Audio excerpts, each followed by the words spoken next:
Hi, this is Swan with Swan Amity Studios, and today we are washing our Inktense. And this is totally dry, so everything is set.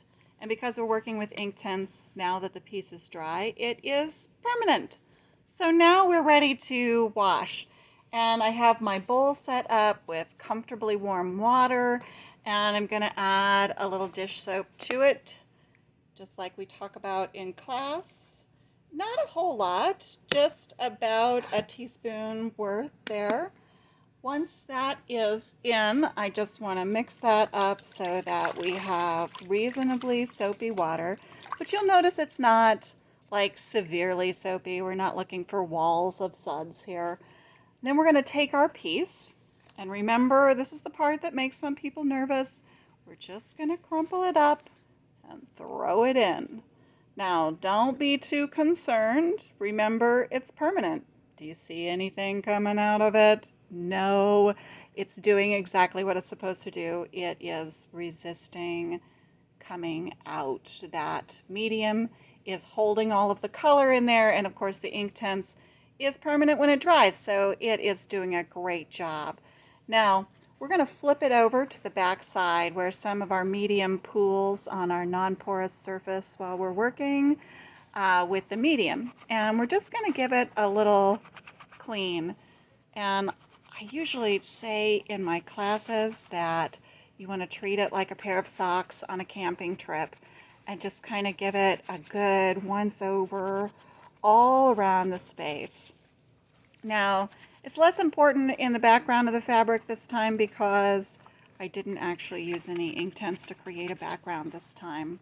But all where I have medium, just want to give it a good scrub.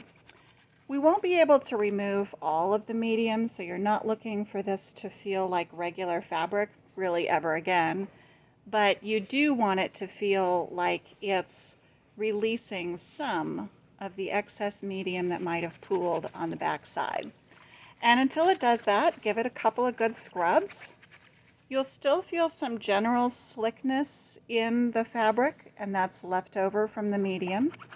That's okay, that's normal. But as long as you have wetted the entire surface of what you have been painting with your Inktense, you will notice that your piece is not going to lose any of its color. Now, if something did come out, remember that's because in order to be permanent, Inktense has to get wet and then dry. It means that one of the areas that you had, if a little bit of color came out, it's possible that you didn't entirely cover that surface in medium while you were working.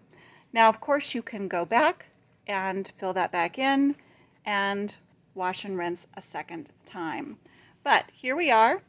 I can feel that the surface back here is less slick, removing most of the excess medium. My piece still looks vibrant, and my color has stayed where it belongs. Nothing on the top is moving. Excellent. We have done our job. We're ready to thoroughly rinse any of the suds out of this piece and lay it out to dry. And that is all there is to it when you are working on preparing your Inktense piece for you to needle it or add it to any of your quilted artwork. Thank you for joining me on Swan Amity on YouTube. Make sure you subscribe and find out more about how to make your pieces beautiful. And don't forget, we stitch happy here at the studio.